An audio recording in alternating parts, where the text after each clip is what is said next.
नमस्कार, मैं गीता। आप देख रहे हैं खबर हिंदुस्तान। तो चलिए नजर डालते हैं अब तक की खबरों पर। दलित छात्रों का सवर्ण महिला के हाथ का खाना खाने से इनकार। उत्तराखंड के चंपावत जिले के एक सरकारी स्कूल में कथित उच्च जातियों के बच्चों ने दलित भोजन माता के हाथ का खाना खाने से इनकार कर दिया था, जिसके बाद प्रशासन ने दलित भोजन माता को हटाते हुए सवर्ण महिला को इस पद पर नियुक्त कर दिया। अब स्कूल के दलित बच्चों ने इस पर अपना कड़ा ऐतराज जताया है। प्रशासन की इस कार्रवाई का विरोध करते हुए दलित बच्चों ने सवर्ण भोजन माता के हाथ का खाना खाने से इनकार कर दिया है। हिमाचल प्रदेश में बर्फबारी में फंसे लोग। हिमाचल प्रदेश के ऊपरी हिस्सों में बर्फबारी हो रही है। इस बर्फबारी का लुत्फ उठाने के लिए मैदानी इलाकों से सैलानी वहां का रुख ले रहे हैं, लेकिन हिमाचल प्रदेश में पश्चिमी विक्षोभ के शुरू होने पर रविवार को अचानक मौसम ने करवट लिया और धार्मिक स्थल पराशर में करीब 1 फीट तक बर्फबारी हुई, जिसकी वजह से उत्साह से भरे पर्यटकों के चेहरे पर मायूसी छा गई। हरियाणा में बड़ा हादसा, 5 की मौत, 8 लोग घायल। हरियाणा में बड़ा जानलेवा हादसा हो गया।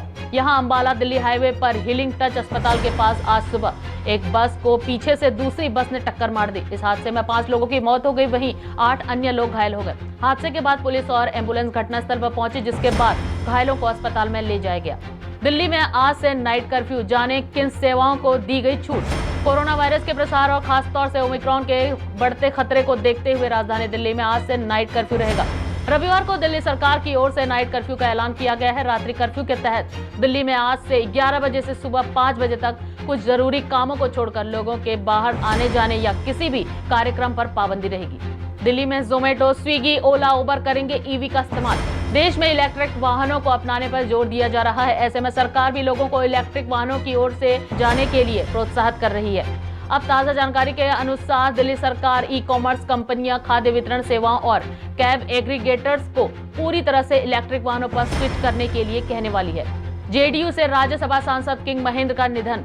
सीएम नीतीश कुमार की पार्टी जनता दल यूनाइटेड के राज्यसभा सदस्य किंग महेंद्र उर्फ महेंद्र प्रसाद का 81 वर्ष की आयु में निधन हो गया। रविवार को करीब 12:30 बजे दिल्ली के अपोलो अस्पताल में उन्होंने अंतिम सांस ली। बता दें कि जेडीयू सांसद महेंद्र प्रसाद लंबे समय से बीमार चल रहे थे। उनका अस्पताल में लगातार इलाज चल रहा था, लेकिन उन्हें बचाया नहीं जा सका। बद्रीनाथ ने ओढ़ी बर्फीली चादर, उत्तराखंड में जमकर बर्फबारी। हिमालय प्रदेश उत्तराखंड के ज्यादातर हिस्सों में बर्फबारी शुरू हो गई है। आज यहाँ चमोली जिले के स्थित बद्रीनाथ मंदिर और औली में बर्फबारी के दृश्य देखने को मिले।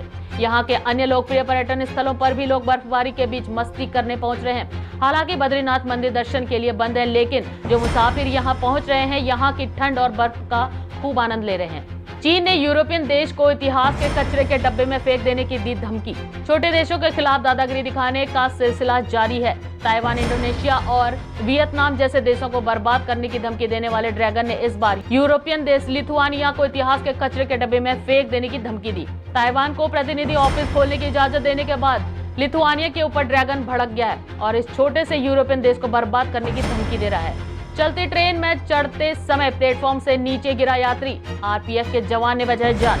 चलती ट्रेन में चढ़ने की गलती मौत के मुंह में पहुंचा सकती है। तमाम घटनाओं के बावजूद लोग सजग नहीं हो पा रहे हैं। ताजा मामला उत्तर प्रदेश के कानपुर सेंट्रल रेलवे स्टेशन का है, जहां एक यात्री ने चलती ट्रेन में चढ़ने की कोशिश की और प्लेटफॉर्म से नीचे गिर गया। गनीमत रही कि स्टेशन पर मौजूद आरपीएफ के जवान और अन्य यात्रियों ने उसकी जान बचाई। पूरी घटना रेलवे स्टेशन पर लगे सीसीटीवी कैमरे में कैद हो गई। तो ये थी अब तक की खबरें। अगला अपडेट पाने के लिए देखते रहिए खबर हिंदुस्तान।